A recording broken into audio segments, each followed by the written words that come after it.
Okay, today we are just talking about the Civil War.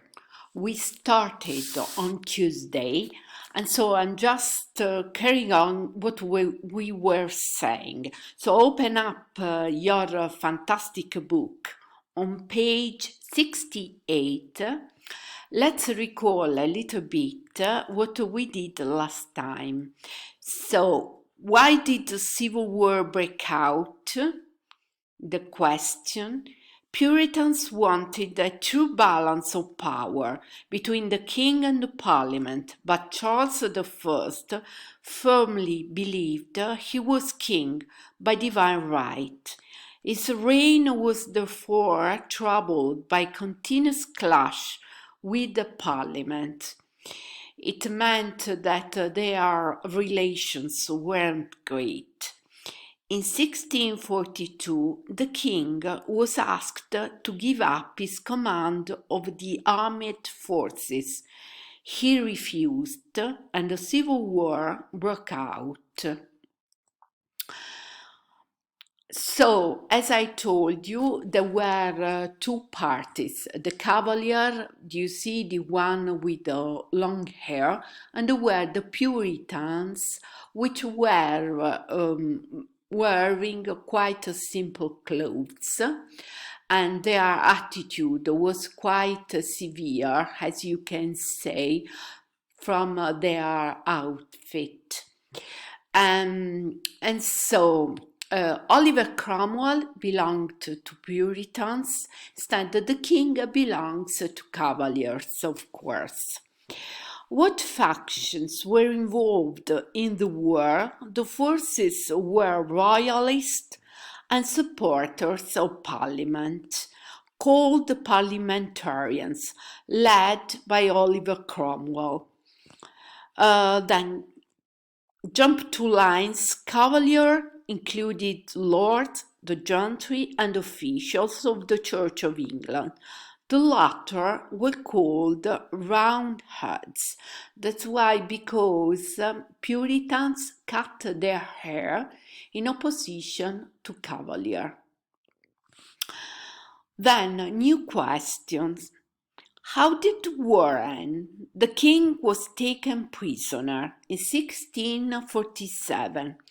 Cromwell took control of London and expelled or arrested more than 100 members of the House of Lords, because the House of Lords was composed by aristocrats.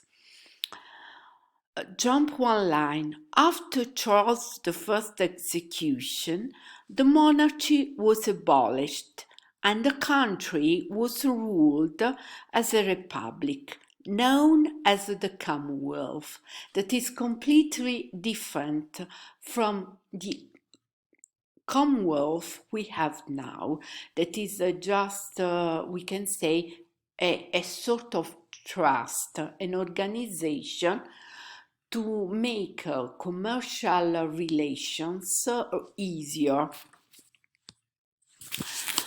Then, if you open up your fantastic book on page 70, okay, I'll ask you to complete the exercise on page 70. Okay? On page 70, even though it's a listening, I'll try to send you out, but you can complete it just by reading the information I gave you. Just to complete, on page 70, there is a written insight, that is the blue column. The Puritan heritage in America. The ideology of Puritanism is not a simple one. There were many different ways of being a Puritan, and they changed often during the 100 years of their existence in England.